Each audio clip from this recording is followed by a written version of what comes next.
Hello, and welcome to the 456 EMS show for the awake, alert, and disoriented. Differentiating AV blocks. The various AV blocks seen on the EKG monitor can sometimes be difficult to differentiate. Here's a simple method for determining what type of block you're looking at. All atrioventricular blocks result in abnormal conduction between the SA node and the AV node. This abnormal conduction causes variation in the patient's PR interval. When you see an EKG strip with a longer than normal or variable PR interval, here's how to decide the block type. First, look at the strip and determine if the PR intervals are constant or varying. If the PR interval is constant, it must be a first-degree block or a second-degree type 2. If the PR interval is varying, it must be a second-degree type 1 or a third-degree block. If the PR interval is constant, now look at the P to QRS ratio. If there are the same number of P's as QRS's, it's a first-degree block. If there are more P's than QRS's, it's a second-degree type 2. If the PR interval was varying, then look at the R to R interval. If the R to R interval is varying, it's a second-degree type 1. If the R to R is constant, it's a third-degree block. The entire decision-making process is illustrated on this flowchart.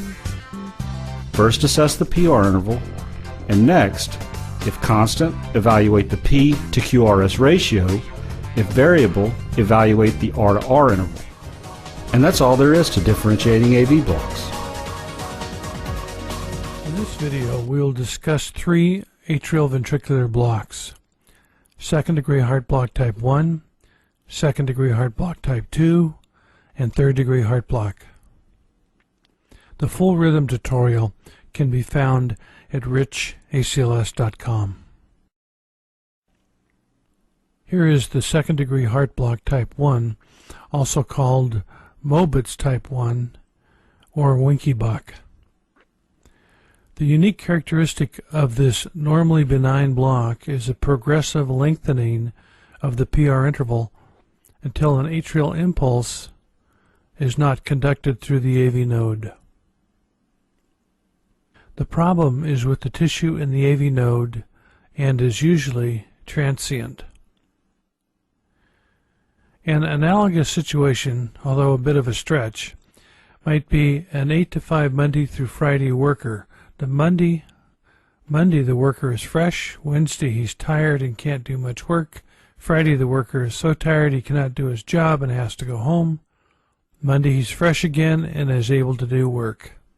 The analogy shows the AV node is diseased, it gets tired quickly and can't do its work, and after a short period of rest it can pick up and conduct the impulses down again.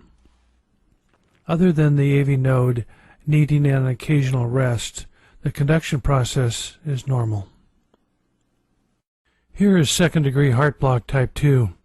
In this rhythm, the PR interval is consistent, unlike the progressive lengthening PR interval with the type 1 heart block. Like type 1 heart block, there is an occasional beat not conducted, and the problem again lies with the AV node. But the possible complication with this block to complete heart block makes it a much more serious situation. Type 2 heart block is caused by damage to the AV node from disease or ischemia. Here is third-degree heart block, also called complete heart block. The unique characteristic of this rhythm is the dissociation of atrial and ventricular conduction. There is no PR interval. The atrium is firing at a different rate than the ventricles. The atrial rate here is about 60, and the ventricular rate is about 30. The AV node is damaged and cannot conduct impulses from the atrium to the ventricles. Luckily, the ventricular Purkinje fibers have dormant pacemaker properties which come to life when not overridden by the faster sinus beats.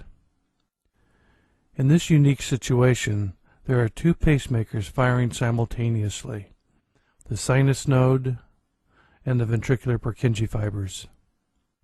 This situation is serious because if the ventricular Purkinje fibers do not pace as expected, then the heart goes into ventricular asystole, resulting in death.